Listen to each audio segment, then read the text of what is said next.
Bonjour Bernard Bérou. Bonjour. Je vous écris d'Irlande est votre dernier livre et il est paru aux éditions Dialogue. Ce n'est pas spécifié sur la première de couverture, mais lorsqu'on ouvre votre livre, on se rend compte que c'est un abécédaire. Pourquoi cette forme? Disons que jusqu'à présent, j'avais écrit trois autres livres précédents sur l'Irlande, sous des formes plus classiques, sous forme de carnet de route.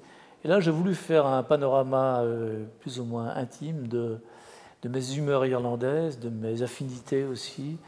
Donc j'ai décidé de faire non pas un dictionnaire amoureux, parce que ça englobe peut-être davantage, enfin quelque chose de beaucoup plus complet, mais des choses très personnelles. Donc c'est pour ça que j'ai choisi donc la forme de l'abécédaire qui me paraissait être la plus adaptée à mon désir.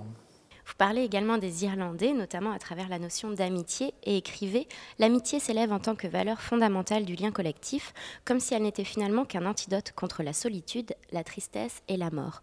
Comment avez-vous vécu cela lors de vos voyages en Irlande? J'ai découvert tout de suite un peuple chaleureux.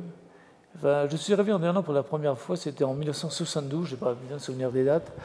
On est parti avec trois copains, j'étais assez jeune, j'avais 23 ans à l'époque. Et donc, c'était en décembre, donc à une époque très intéressante, beaucoup plus que l'été. Et là, j'ai découvert donc un peuple absolument incroyable. Donc,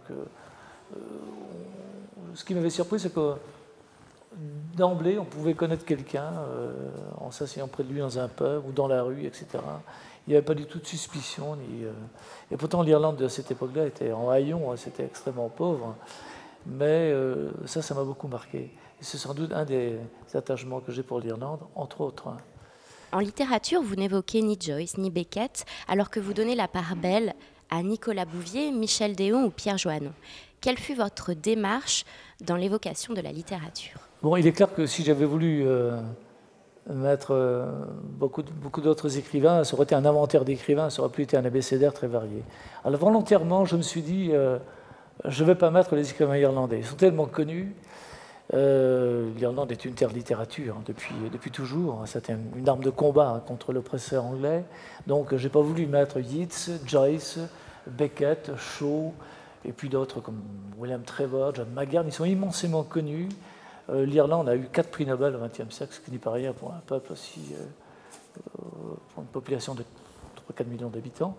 Donc, j'ai choisi de placer des écrivains étrangers qui ont eu rendez-vous avec l'Irlande à un moment donné et avec lesquels j'avais des affinités, soit que je les connaissais personnellement, comme c'est le cas pour Michel Déon, ou soit que je les ai rencontrés ne serait-ce qu'une ou deux fois, comme Nicolas Bouvier par exemple. Et voilà, donc je dois être à peu près 4 ou 5 écrivains, donc, et qui sont, je redis, des grands écrivains, tous pour la plupart, c'est-à-dire des écrivains qui sont des écrivains à part entière par leur style, par leur langage, par leur œuvre. Donc,